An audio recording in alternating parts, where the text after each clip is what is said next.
What's good, guys? Prince Sports here. I wanted to address something that Paul Pierce said.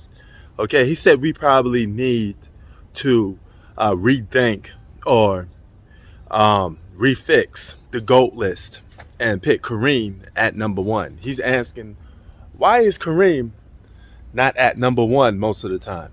Well, that's for several reasons, okay? Um, Let me answer that for you, Mr. Paul Pierce. Number one is Kareem came up in the 70s, okay?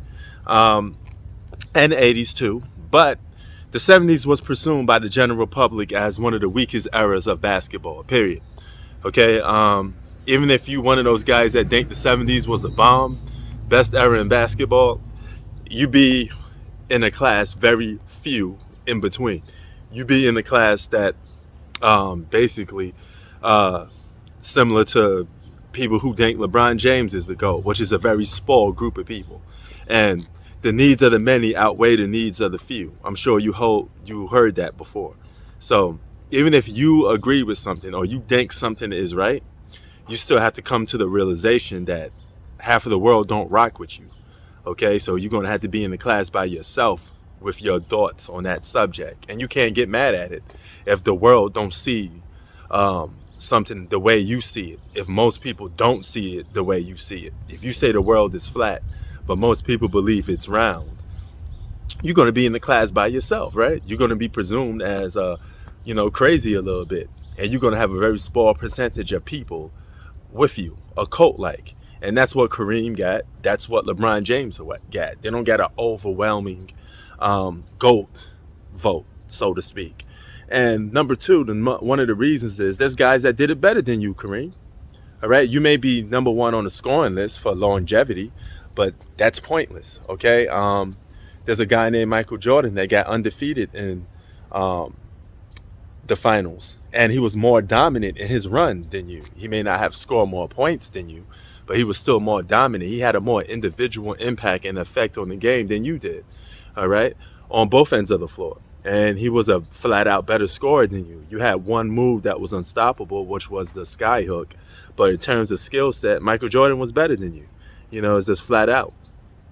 Some people think Kobe is better than Kareem. They want to pick Kobe above Kareem. And I think that list has grown a little bit big too as well. And there's some people that got Kareem over LeBron, but then there's some people that got LeBron over Kareem. And I think that list of people that think LeBron is better than Kareem is it may get a little bit bigger, but I'm not going to go that far, me personally, myself. Here's the thing. Number three reason. Hold on for a minute. All right, so the third and final reason is one of the biggest reasons that I think most people don't pick Kareem in their number one slot. It's because he played with Magic Johnson. And I know what you're going to say is unfair. Magic Johnson was drafted to the Lakers, right? But peep this. Magic Johnson could have been a bust. He could have been the biggest draft pick bust of all time. That's regardless of the point, okay? I'm not penalizing him for playing with Magic Johnson because Magic Johnson was drafted. He wasn't taken from another franchise. It is what it is. But I am penalizing Kareem because you let Magic steal your thunder. You let Magic take over the team. Magic became a top 5 player in the league. Magic became the face of the Lakers. And as an alpha and a number one, if you want to be the GOAT, you can't let nobody steal your thunder. That's one thing, okay? And the fact that you became reliant on Magic Johnson really did hurt your legacy a little bit because you needed Magic to be dropping off those dimes so you could get your assist. And a lot of today's players, or a lot of players that we say that's in the top 5 or the GOAT, a lot of them are technically, if you think about it, are perimeter players that could get their own shot off.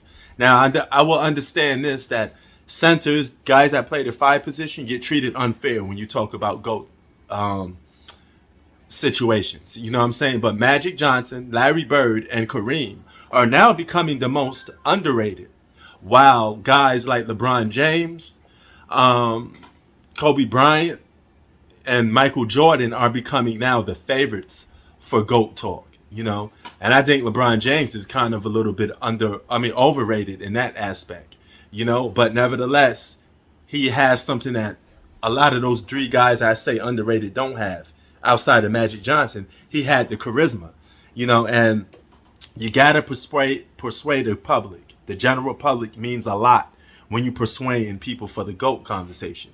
And Magic Johnson, he was that dude, man. He was a perimeter player. He had the flashiness. He had everything going for him. But here's one thing that why Kareem gets penalized. Magic Johnson was winning Finals MVPs under your watch, Kareem. Shaq didn't make sure Kobe win Finals MVPs under his watch. You know, that's why Kobe's legacy will always have that dent in it because of he played with Shaq, not because he got drafted to play with Shaq. It's because he let Shaq take some of his spotlight. And he was able to flourish without Shaq on his own is the reason why Kobe is Kobe. But if he just won those 3 championships with Shaq, his legacy would have been a lot damaged, especially in the eyes of the general public, because they would have viewed Shaq as the number one. So, yeah, Kareem doesn't get talked about for being the GOAT for a lot of those reasons and more. He's a great player, but the fact that you still put him on your top 5 for most people is respectable enough. This is coming from a guy that actually played with another player that was in the top 5 in the 80s as well. So that is a great accomplishment if you ask me. He don't have to be the number one guy on the list, but it is what it is, man. That's the reason why Kareem is not on the GOAT list or not mentioned as enough. Peace.